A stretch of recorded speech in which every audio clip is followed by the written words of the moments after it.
ನಮಸ್ತೆ ಗೆಳೆಯರೆ, ಬನ್ನಿ ಇವತ್ತು ನಿಮಗೆ ಅಹೋರಾತ್ರ ವಿಶ್ವದಲ್ಲೇ ವಿಶಿಷ್ಟವಾದಂತಹ, ವಿಶೇಷವಾದಂತಹ, ಅದ್ಭುತವಾದಂತಹ, ಎಲ್ಲೂ ಕಾಣಸಿಗದಿರುವಂತಹ 2 ಸಾಲಿಗ್ರಾಮಗಳು ಇಲ್ಲಿವೆ.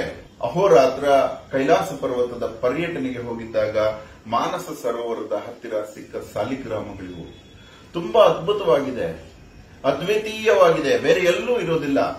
ಏನು ಶಿವಲಿಂಗ ಸಾಲಿಗ್ರಾಮ, ಏನು ನರಸಿಂಹ ಸಾಲಿಗ್ರಾಮ, ಸಾಲಿಗ್ರಾಮ ಅಂದ್ರೆ ಏನು ಅಂತ ಕೆಲವು ವಿಚಾರಗಳನ್ನು ತಿಳಿದುಕೊಳ್ಳೋಣ. ಹಾಗೆ ನಿಧಾನಕ್ಕೆ ಬನ್ನಿ. ಒಂದು ಶ್ವೇತ ಶಿವಲಿಂಗ ಸಾಲಿಗ್ರಾಮ, ಇನ್ನೊಂದು ಶ್ವೇತ ನರಸಿಂಹ ಸಾಲಿಗ್ರಾಮ. ನೋಡಿ, ಮೊದಲನೇದಾಗಿ ನಾವು ಇವಾಗ ಶ್ವೇತ ಶಿವಲಿಂಗ ಸಾಲಿಗ್ರಾಮವನ್ನು ನೋಡೋಣ. ಬನ್ನಿ. ನೋಡಿ, ಏನಿದು ಗುಂಡುಕಲ್ಲಿದ್ದಂಗಿದೆಯಲ್ಲ, ಇದು ಹೇಗೆ ಶಿವಲಿಂಗ ಸಾಲಿಗ್ರಾಮ ಅಂತ ಅನ್ಕೋಬಿಡಿ. ಇದು ನ್ಯಾಚುರಲ್ ಸ್ಟೋನ್, ಪ್ಯೂರ್ಲಿ ನ್ಯಾಚುರಲ್. ಇದು ಸಾಲಿಗ್ರಾಮದ ಕಲ್ಲು. ಯಾಕಿದು ಸಾಲಿಗ್ರಾಮ ಅಂತಾರೆ? ಸಾಲಿಗ್ರಾಮ ಅಂದ್ರೆ ಏನು ಅಂತ ಇವತ್ತು ನಿಮಗೆ ಪರಿಚಯ ಆಗತ್ತೆ. ಬನ್ನಿ. ಇದು ವಿಶ್ವದಲ್ಲಿ ಎಲ್ಲೂ ನಿಮಗೆ ಕಂಡು ಬರುವುದಿಲ್ಲ. ಇದೊಂದು ವಿಶೇಷ ಸಾಲಿಗ್ರಾಮ. ಇದರೊಳಗೆ ಶಿವಲಿಂಗ ಇದೆ. ಹೇಗಪ್ಪ ಒಂದು ಇಷ್ಟೊಂದು ಪ್ರಾಕೃತಿಕವಾದ ಕಲ್ಲಿನೊಳಗಡೆ ಶಿವಲಿಂಗ ಇದೆ ಅಂದ್ರೆ, ಇಲ್ಲೊಂದು ತೂತಿದೆ ನೋಡಿ.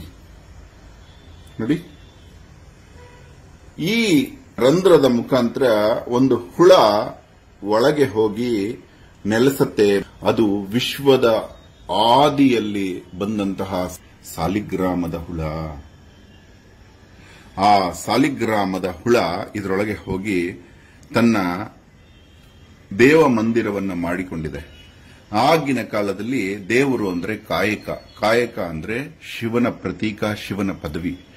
ಎಲ್ಲರೂ ಶಿವನಿಗೆ ಪೂಜೆ ಮಾಡಿಸಲು ವ್ಯಕ್ತಿ ಪೂಜನೆಗೆ ನಿಂತಾಗ ಶಿವ ವ್ಯಕ್ತಿಗಳಿಗೆ ಪೂಜೆ ಮಾಡಬೇಡಿ, ಇವನು ಮಾಡುವ ಕಾಯಕಕ್ಕೆ ಪೂಜೆ ಮಾಡಿ ಅಂತ ತೋರಿಸಿಕೊಟ್ಟಂತಹ ಕಾಲದಲ್ಲಿ ಆವಾಗಿನ ಜೀವಿಗಳು ಎಲ್ಲಾ ಒಂದೇ ರೀತಿ ಇದ್ದು ಮತ್ತೆ ಪರಿವರ್ತನೆ ಆಗ್ತಾ ಮನುಷ್ಯ ರೂಪಕ್ಕೆ ಬಂದಿದ್ದು. ಇದು ಒಂದು ಎವಲ್ಯೂಷನ್.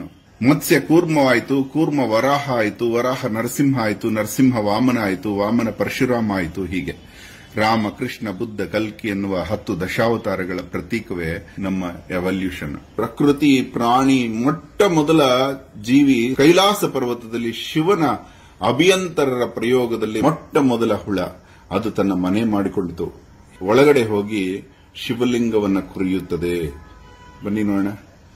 ನೋಡಿ, ವಿಶ್ವದ ಅದ್ಭುತವಾದಂತಹ ಸಾಲಿಗ್ರಾಮ ಶಿವಲಿಂಗವಿದೆ ಇದರೊಳಗಡೆ. ನೋಡಿ, ತಾನು ಒಳಗಡೆ ಹೋಗಿ ಈ ತೂತಿನ ಮುಖಾಂತರ ಈ ಕಡೆ ಬಂದು ಇಲ್ಲಿ ಬಂದು, ಇವತ್ತಿಗೂ ಒಂದು ಹೇಳ್ತಾನೆ ಅಹೋರಾತ್ರ, ಪ್ರಾಣಿ, ಪಕ್ಷಿ, ಗಿಡ, ಮರ, ವನ, ಚರ, ಉರಗ ಏನೇ ಆಗಿರಲಿ ಕರ್ತವ್ಯಕ್ಕೆ ಅನುಕೂಲವಾಗುವಂತೆ ಅವರ ದೇಹಗಳು ಸಿಕ್ಕಿದೆ. ಒಂದು ಇರುವೆಗೂ ಮನುಷ್ಯನಿಗೂ ಈಕ್ವಲ್ ಬುದ್ಧಿ ಇರುತ್ತೆ. ಮನುಷ್ಯನಿಗೆ ದೇಹ ಸಪೋರ್ಟ್ ಮಾಡುತ್ತೆ, ಅವುಗಳಿಗೆ ಮಾಡೋದಿಲ್ಲ ಅಷ್ಟೇ. ಬುದ್ಧಿಶಕ್ತಿ, ಜ್ಞಾನ ಎಲ್ಲರೂ ಕಲಿಬಹುದು. ಶಿವಲಿಂಗವನ್ನು ನೋಡಿ, ಇದರೊಳಗೆ ಎಷ್ಟು ಚಂದ ಇದೆ.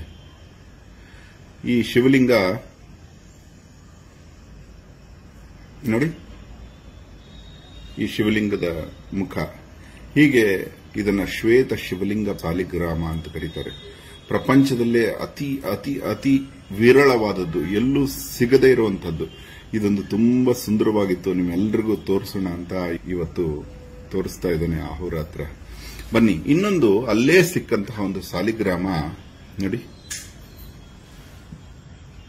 ಶ್ವೇತ ನರಸಿಂಹ ಸಾಲಿಗ್ರಾಮ. ನೋಡಿ ಹೇಗೆ ಮನೆ ಮಾಡಿಕೊಂಡಿದೆ ಒಳಗಡೆ. ನೋಡಿ, ಕೆಳಗಡೆ ಆ ಕೊರೆದಿರುವ ಜಾಗ, ಆ ಕಲ್ಲು, ಆ ಪ್ರಾಕೃತಿಕವಾದ ಕಲ್ಲಿನ ಒಳಗಡೆ ಹೋಗಿರುವಂತಹ ಕ್ರಿಮಿ, ಆ ಸಾಲಿಗ್ರಾಮ ಕ್ರಿಮಿ. ಇವುಗಳಿಗೆ ನಮ್ಮ ದಕ್ಷಿಣದ ದೇವಾಲಯಗಳಲ್ಲಿ, ದೇಗುಲಗಳಲ್ಲಿ ಪೂಜೆ ನಡೆಯುವುದು. ಈ ರೀತಿ ಹಲ್ಲಿರೋದ್ರಿಂದ ಇದಕ್ಕೆ ನರಸಿಂಹ ಸಾಲಿಗ್ರಾಮ ಅಂತ ಹೆಸರಿಟ್ರು. ನೋಡಿ ಎಷ್ಟು ಚೆನ್ನಾಗಿದೆ. ಸಾಲಿಗ್ರಾಮಗಳು ಮಂದಾರ ಪರ್ವತದ ಆ ದೇವತೆಗಳು ಮತ್ತು ರಾಕ್ಷಸರು ಮಂಥನ ಮಾಡಿದಾಗ ಸಾಕ್ಷಿ ರೂಪಗಳಾಗಿದ್ವು. ಆ ಕೂರ್ಮ ಅವತಾರದ ಮೇಲೆ ಮಾಡಿದ್ದದು. ಆ ಮಂದಾರ ಪರ್ವತ ಕೈಲಾಸ ಪರ್ವತದ ಹತ್ರ ಬರುತ್ತೆ. ಮಾನಸ ಸರೋವರ ಮತ್ತೆ ರಾಕ್ಷಸ ಸರೋವರಕ್ಕೂ ನಡುವೆ ಇರುತ್ತೆ. ಈ 2 ಸಾಲಿಗ್ರಾಮಗಳ ಪರಿಚಯ ನಿಮಗೆ ಮಾಡಿಸಿಕೊಡ್ಬೇಕಾಗಿತ್ತು. ಈ ಸಾಕ್ಷಿ ರೂಪಗಳಾದ ಸಾಲಿಗ್ರಾಮಗಳೇ ನಮಗೆ ನಿಜವಾದ ದೇವರುಗಳು ಅನ್ನೋ ಭಕ್ತಿಯಿಂದ ಪೂರ್ವಜರ ಪೂಜೆಗೆ ಸಾಕ್ಷಿಯಾಗಿ, ನಮ್ಮೆಲ್ಲರ ಪೂರ್ವಜರು ಇವೆಲ್ಲ.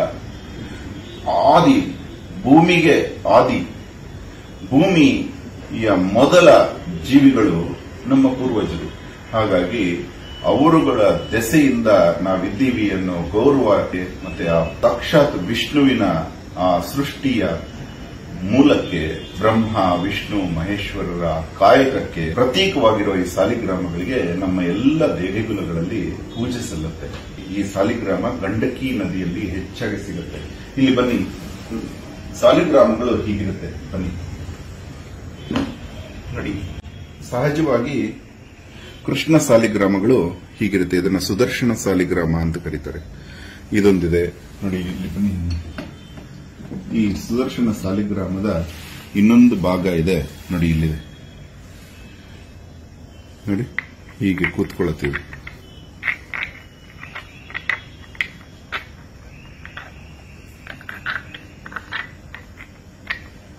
ನೋಡಿ, ಇದು ಒಂದೇ ಕಲ್ಲಿನಲ್ಲಿ ಆಗಿರುವಂತಹ ಸುದರ್ಶನ ಸಾಲಿಗ್ರಾಮ.